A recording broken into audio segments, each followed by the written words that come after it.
Hi అండి, welcome to Tarak clocks. నేను మీ తారక్ గౌడ్, తెలంగాణ విద్యా సమితి. అనుకున్న విధంగానే తెలంగాణ వెబ్సైట్ సెకండ్ ఫేజ్ షెడ్యూల్కి ముందుగానే 10,000 ఇంజనీరింగ్ సీట్స్ అనేవి రాష్ట్ర ప్రభుత్వం ఆమోదించడం జరిగింది.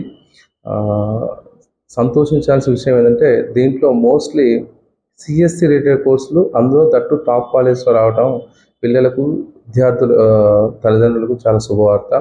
ఎవరైతే మొదటి ఫేజ్లో సరైన ఆప్షన్స్ పెట్టుకోలేనో, సరైన కాలేజీను, సరైన కోర్సులను బాధపడుతున్న విద్యార్థులు ఇది ఒక సువర్ణ అవకాశం, చాలా మంచి అవకాశం. ఈ అవకాశాన్ని చాలా సక్రమంగా ఉపయోగించుకోండి. మొదటి ఫేజ్ చేసిన తప్పులు మళ్ళీ ఇక మీద చేయకుండా ఉంటాయి, ఎందుకంటే అవకాశాలు మళ్ళీ మళ్ళీ రావు. ఒకసారి జారింది కానీ దానికంటే మంచి అవకాశం వచ్చింది. మీకు కనీసం ఒక అనుభవం ఏర్పడింది, ఎట్లా పెట్టుకోవాలి, ఆప్షన్స్ ఎక్కడ మిస్ అయినా అనేది తెలిసింది. కాబట్టి ఇది సెకండ్ ఫేజ్, ఫిర్వి థర్డ్ ఫేజ్ కూడా ఉంది కాబట్టి నో ఇష్యూ. కాకపోతే ఈ సెకండ్ ఫేజ్లో అనేది చాలా క్రూషియల్గా ఉంటుంది కాబట్టి పేపర్ వర్క్ చేసుకోండి. ఆల్రెడీ వెబ్సైట్లో ఏ కాలేజీలో ఏ ర్యాంక్, ఏ సీట్, ఎలా కట్ ఆఫ్ మార్క్స్ అనేవి నీట్గా కేటగిరీ వైజ్గా ఉన్నాయి, అవి చూసుకోండి. దెన్ తర్వాత మీరు ఎక్స్పెక్ట్ చేసిన కాలేజీలో ఏ ర్యాంక్ కట్ అయింది, మనకు వచ్చే అవకాశం ఉందో లేదు చూసుకోండి. ఎందుకంటే 10,000 సీట్స్ పెరిగాయి కాబట్టి చాలా మంచి ప్రాబబిలిటీ ఉంటుంది. గతంతో పోలిస్తే 30%, అంటే మీకు ఒక 10-15,000 ర్యాంక్స్ ముందు జరిగే అవకాశం ఉంది. కాబట్టి చాలా సక్రమంగా ఉపయోగించుకోవడం ఆశిస్తున్నాను. ఇంకొకటి, ఎవరైతే కౌన్సిలింగ్కి అటెండ్ కాలేదో సెకండ్ ఫేజ్ మళ్ళీ అటెండ్ కావచ్చు. సర్టిఫికేట్ వెరిఫికేషన్ మళ్ళీ 25th స్లాట్ బుకింగ్ ఉంటుంది. ఆల్రెడీ స్లాట్ బుక్ చేసుకొని కౌన్సిలింగ్ అటెండ్ అయిన పిల్లలు మళ్ళీ స్లాట్ బుక్ చేయాల్సిన అవసరం లేదు. మీరు కౌన్సిలింగ్ డైరెక్ట్గా ఆప్షన్స్ అనేవి వెబ్సైట్ లాగిన్ ఆప్షన్స్ పెట్టుకోవచ్చు మీరు. దాంతోపాటుగా next seat, first phase seat వచ్చిన వాళ్ళు ఒక సెకండ్ ఫేజ్ పార్టిసిపేట్ చేసి క్యాన్సిల్ అవుతుందని భయపడుతూ ఉంటారు. కొంత అనుమానాలు ఉన్నాయి.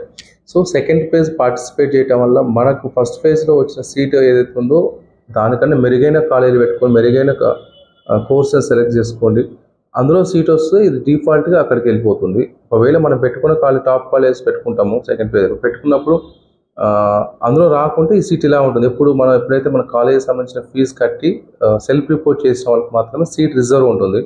మనం ఫస్ట్ ఫేజ్ వచ్చిన సీట్ రిజర్వ్ చేసుకోలేదు, సెకండ్ ఫేజ్ వస్తా అనుకుని పెట్టాము, టాప్ కాలేజ్ సెలెక్ట్ చేసుకున్నాం, సీట్ రావాలనుకోండి, గతంలో వచ్చిన సీట్ అనేది ఆటోమేటిక్ క్యాన్సిల్ అవుతుంది. సో అదొకటి గుర్తుపెట్టుకోండి. మనకు వచ్చిన సీట్ని రిజర్వ్ చేసుకొని దానికన్నా మంచి కాలేజ్ ఎక్సర్సైజ్ చేసి దాంట్లో మీరు సీట్ పొందితే మీకు ఉన్న సీట్ అనేది క్యాన్సిల్ అవుతుంది. దాంట్లో సీట్ రాలేకుంటే దీంట్లో పాత సీట్ అనేది అలానే సమయం ఉంది. రేపు అంటే ఎవరైతే ఫస్ట్ ఫేజ్ సీట్ వచ్చిన వాళ్ళు రేపటితో లాస్ట్ డేట్ ఉంది. మీరు ఎవరైతే ఆ సీట్ ఉంచాలా వద్దు అనేది మీ విచక్షణకు వదిలేద్దాం. ఎందుకంటే ఉంచుకోవడం వల్ల నష్టమేం లేదు, గుర్తుపెట్టుకోండి. ఆ సీట్ని ఫ్రీజ్ చేసుకోవడం వల్ల రిజర్వ్ చేసుకోవడం నష్టం. మన ఫీజు అనేది గవర్నమెంట్కి పే చేస్తున్నాము. మనకు సెకండ్ ఫేజ్లో వస్తే సెకండ్ ఫేజ్కి వెళ్తే థర్డ్ ఫేజ్ వస్తే థర్డ్ ఫేజ్కి అమౌంట్ అయితే కాలేజీకి వెళ్తుంది, ట్రాన్స్ఫర్ అవుతుంది. సో మనం ఫైనల్ ఫేజ్లో ఏదైతే కాలేజీలో ఉంటుందో ఆ కాలేజీకి అమౌంట్ అవుతుంది. అప్పుడు కూడా మనం ఉత్తరకుండా సీట్ క్యాన్సిల్ చేసే అవకాశం, సో సర్టన్ అమౌంట్ అనేది క్యాన్సిలేషన్ ఫీజు ఉంటుంది. సో అది డిఫరెంట్ ఇష్యూ. సిఎస్సి సీట్లు లాస్ట్ టైంతో పోలిస్తే మళ్ళీ 1,00,000 దాటాయండి. ఇప్పుడు 1,07,000 అలా వచ్చాయి. ఇప్పుడు 10,000 సీట్లలో కూడా అంటే మనకు 7,000 చిల్లర సీట్స్ అనేవి కౌన్సిలింగ్లోకి వస్తున్నాయి. కాబట్టి అది దట్టు మంచి కాలేజ్ వస్తున్నాయి. కాబట్టి ఈ అవకాశం చాలా జాగ్రత్తగా పిల్లలు ఉపయోగించుకోండి. నెక్స్ట్ వన్ మోర్ థింగ్ ఏంటంటే CSE related course compare to CSE, ఏఎంఎల్తో డిఎస్తో సైబర్ సెక్యూరిటీ, సిఎస్సి, ఇట్లా సిఎస్సి రిలేటెడ్ కోర్స్ని ఎక్కువగా చూస్ చేసుకున్న వాళ్ళు ఒకటే కోర్స్ కాకుండా మల్టిపుల్ కోర్సులు, అలైడ్ కోర్సులు పెట్టుకుంటే మీకు సీట్ వచ్చే అవకాశం చాలా ఎక్కువగా ఉంటుంది. ఒక సిఎస్సిని మీరు ఆప్షన్గా పెట్టుకుంటే మీరు 70, 80, 90 కాలేజ్ పెట్టుకుంటే ఎక్కడో చిన్న కాలేజ్ వచ్చే అవకాశం ఉంది. కాబట్టి అన్ని పెద్ద కాలేజెస్లో మీకు సిఎస్సి ఇంట్రెస్ట్ ఉంటే సిఎస్సి అలైడ్ కోర్సులో ఆప్షన్గా తీసుకోండి. లేదు మల్టిపుల్ కోర్సులు అంటే ఏంటి, మరి ఈసీఐటీ ఆప్షన్ అంటే కూడా టాప్ కాలేజ్ పెట్టుకోండి. చిన్న కాలేజ్ సిఎస్సి కంటే టాప్ 10, టాప్ 20లో ఐటీఈసీ ఉత్తమం. సో కేటగిరీలుగా చూడండి. ప్రీవియస్ ఆప్షన్స్ ఎలా పెట్టుకున్నారో పక్కన పెట్టి టాప్ కాలేజ్ ఐడెంటిఫై చేసుకోండి. మీకు అనుకునే టాప్ కాలేజ్ ఎక్సర్సైజ్ చేయడం అయిపోయిన తర్వాత మాత్రమే మనకు నియర్ బై కన్వెంట్ ఉన్నాయి, ట్రాన్స్పోర్ట్, హాస్టల్ ఫెసిలిటీస్ ఉన్నాయి, ఇవి చెక్ చేసుకోండి. వీలుంటే టైం ఉంది, ఒకరోజు మీరు అనుకున్న కాలేజ్లో దగ్గర విజిట్ చేయండి. మీకు వచ్చిన కాలేజీ ఎందుకు వద్దనుకుంటారో ఒకసారి విజిట్ చేయండి. దాంట్లో ట్రాన్స్పోర్ట్ దూరమనా, హాస్టల్ దూరమనా, ఏదో సంథింగ్ రీజన్స్ ఉంటాయి ప్లేస్మెంట్స్ లెవెల్. అవన్నీ ఒకసారి ఫిజికల్గా విజిట్ చేయండి. వచ్చిన కాలేజీని ఒకసారి డినే చేసేటప్పుడు ఒకసారి మీరు ఫిజికల్గా విజిట్ చేసి ఆ నిర్ణయానికి రండి. ఎవరు చెప్పిన మాటలు కాకుండా అన్ని ఆన్లైన్లో సమాధానం దొరకవు. ఒకసారి కొన్ని మనకు 4 ఇయర్స్ పిల్లల కెరీర్ సంబంధించింది కాబట్టి మనకు కావాల్సిన కాలేజీ వెళ్ళి కలవండి సార్, మాకు ఈ ర్యాంక్ ఉంది, ఫస్ట్ ఫేర్ మీ కాలేజీ పెట్టుకుని రాలేదు, సెకండ్ ఫేర్ ఆప్షన్ ఉందంటే వాళ్ళు సలహాలు ఇస్తారు. ఫస్ట్ ఫేర్ వచ్చిన కాలేజ్ దగ్గరికి వెళ్ళండి సార్, మా పిల్లలకి ప్లేస్మెంట్స్ ఎక్కువ చేస్తాం, మీ దాంట్లో హాస్టల్ ఉందా అంటే హాస్టల్ ఫీజు ఎంత ఉంది, ట్రాన్స్పోర్ట్ మీ రూట్లో ఉందో లేదో కనుక్కోండి. దీనివల్ల ఏంటంటే మనం ఒకసారి ఈ 3-4 డేస్ కష్టం అనేది పిల్లలకి 4 ఇయర్స్ కంఫర్టబుల్ లైఫ్ని ఇవ్వగలుగుతాం మనం. అట్ ద సేమ్ టైం ఫిజికల్గా వాళ్ళు రోజు 1.5 hours 2 hours జర్నీ చేసే పిల్లలు ఉన్నారు. ఎక్కడో హైదరాబాద్లో ఉంటే బీవై నైట్ నర్సాపూర్ పిల్లలు వెళ్తారు.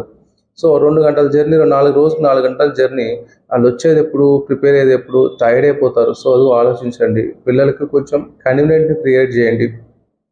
ఏదో టాప్ అంటే ప్రతి టాప్ కాలేజీలో కూడా ఐఐటీ కొట్టిన కూడా జాబ్స్ లాంటి సందర్భాలు ఉన్నాయి ప్లేస్మెంట్స్ విషయంలో. రెసిషన్ చాలా టఫ్గా ఉంది మార్కెట్. కాకపోతే అలా అని చెప్పేసి ఏదో చిన్న చితక కాలేదు. అంటే ఓవర్ నైట్లో కొన్ని వేల సెక్షన్లు వచ్చాయి తెలంగాణలో. అన్ని సిఎస్సికే ఫ్యాకల్టీ దొరికిన సందర్భాలు AML, cyber security, IoT, data science అనే కొత్త నూతన వరవడితో వచ్చేసరికి దీంట్లో ఫ్యాకల్టీ దొరికే ఛాన్సే లేదు అసలు. పెద్ద పెద్ద కాలేజెస్ కూడా ఫ్యాకల్టీ దొరికే ఛాన్స్ లేదు. ఏదో మనం పిల్లలకు ఉన్న డిమాండ్ బట్టి మన కాలేజీ వాళ్ళు క్యాచ్ చేసుకుంటున్నారు. ఎట్ ద సేమ్ టైం వాళ్ళ తప్పేం లేదు, మన పిల్లలు ఎగబడుతున్నారు. మీరు గుర్తుపెట్టుకోండి, ఓవర్ నైట్లో తెలంగాణ, ఆంధ్రాలో వచ్చిన ఇన్ని కోర్సెస్ ఎక్కడ దేశంలో ఎక్కడ రాలేదు. ఇన్ని కోర్సెస్ ఎట్లా ఏఐసిటీ ఇచ్చిందో గుర్తులేదు. ఇంతమంది ఫ్యాకల్టీ ఎవ్వరూ క్రియేట్ చేయలేరు, ఓవర్ నైట్లో రారు. ఇంకా 4-5 years అయితే కానీ ఈ కోర్సెస్ సంబంధించిన యాక్యురేట్ ఫ్యాకల్టీ వస్తారు. ఏదో CSC faculty లాగిచ్చేస్తున్నారు.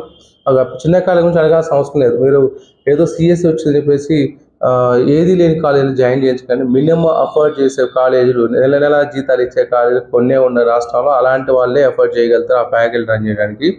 AML, cyber security సంబంధించిన ఫ్యాకల్టీ 10% కాలేజీలు కూడా లేరు. మా ప్రజెంట్ మార్కెట్ 10-20% కాలేజీలు కూడా లేరు. అది ఒక్కటి గుర్తించండి. సైబర్ సెక్యూరిటీ అనేది చాలా క్రూషియల్ సబ్జెక్ట్, అది బోధించడానికి అధ్యాపకులు లేరు. సో మీరు అదొకటి గుర్తుపెట్టుకొని చిన్న కాలేజీల్లో CSE, AML, data science, cyber security, IoT ఇలాంటి ప్రిఫర్ చేయకపోవడమే ఉత్తమం. వీటికంటే కొంచెం టాప్ 30, టాప్ 40లో ఈసీ, మెకానికల్, సివిల్ ట్రిపుల్ తీసుకుని ఐటీ తీసుకోవడం ఉత్తమం. ఈ సిఎస్సి మొదలుపడి అన్ని అరాకొరగా పరిస్థితి ఏమంటారు సార్, వస్తువులు లేని, అరకొర వస్తువులు లేని కాలేజీలు జాయిన్ చేసి ఇబ్బంది పడద్దు. అంతకుమించి ఇంకేముందండి. సెకండ్ ఫేజ్ జాగ్రత్తగా ఆప్షన్స్ పెట్టుకోండి. Thanks for watching.